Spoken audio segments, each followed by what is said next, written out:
bord de la Seine trône le musée d'Orsay. À l'intérieur, une véritable ruche au milieu des chefs-d'œuvre. Suspendons un peu le temps pour une plongée dans ses coulisses. C'est une belle journée pour Paul Perrin, l'un des 6 conservateurs en charge des peintures au musée. Aujourd'hui, changement de salle pour une vingtaine de tableaux. C'est la partie un peu délicate, là, le transport? Ah non, non, non. Non, non, oui, ils sont sur des chariots. Les tableaux sont attachés, bien calés. Donc, les manipulations sont méticuleuses. Pas de problème. On arrive à les sortir un par un. La mission de Paul, mettre en valeur cette collection privée donnée à l'État en 1973. Et il se régale. Vous n'avez pas de notes, tout est dans votre tête, en fait. Tout est dans la tête, exactement.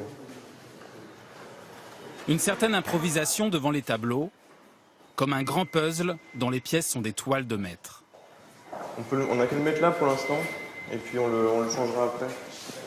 Dans ces nouveaux appartements, il faut bien traiter la star de la famille.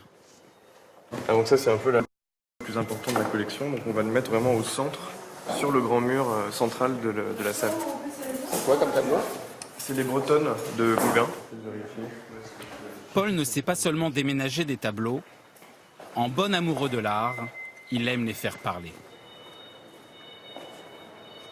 Ça peut être intéressant de lier Gauguin et Pissarro, puisqu'on a pas mal de tableaux de Pissarro dans la collection Kaganovich. Donc ça peut être intéressant de le lier à Pissarro, puisque les deux hommes ont été assez proches quand ils étaient jeunes. Notamment vraiment le premier maître de Gauguin, c'est Pissarro, et c'est avec lui qu'il s'est formé à la peinture. Donc ça peut être intéressant de créer quelque chose comme ça autour de ces deux artistes.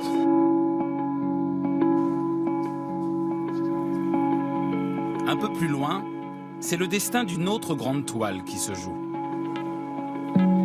Je croyais qu'ils allaient dans des fins fonds de couloirs. Ah non, c'est super, je trouve. C'est bien. Une cage de verre, à l'intérieur un échafaudage, 2 restauratrices et un tableau. Un chef-d'œuvre à soigner. Ces cicatrices, des déchirures réparées au mastic ou les coulures d'un vernis trop ancien. Après 35 ans dans les réserves, le remords de Bader est en pleine convalescence. Alix Lavaux et Cécile de Cloiseau se relaient à son chevet depuis 4 mois déjà. On n'a pas un petit peu quand même la main qui tremble au moment où on va repeindre sur une œuvre telle que celle-là?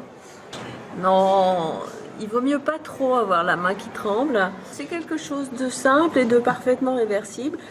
Le seul risque que j'ai, c'est de faire une moche retouche. Mais on pourrait l'effacer et recommencer. Mais on peut l'effacer et recommencer. Les visiteurs assistent en direct à la renaissance du chef-d'œuvre. C'est la première fois qu'on le voit parce qu'on vient très souvent à Orsay, mais on n'a jamais vu ça. Oui, non, c'est une très bonne idée. Il y a une espèce de magie, d'habitude c'est toujours caché, et on voit avant, on voit après, et on se dit ah oui, évidemment, c'est beaucoup plus propre, c'est beaucoup plus lumineux. Gauguin, pas Coquin. Gauguin, Paul Gauguin. À l'étage supérieur, visite particulière pour artistes en herbe. Valérie Bouvier est plasticienne et anime à Orsay des ateliers pour enfants plusieurs fois par mois. Le thème du jour, peindre la jungle, comme celle de Gauguin à Tahiti. Et on va regarder le premier. Il y a quelque chose qui nous saute un peu aux yeux dans ce tableau.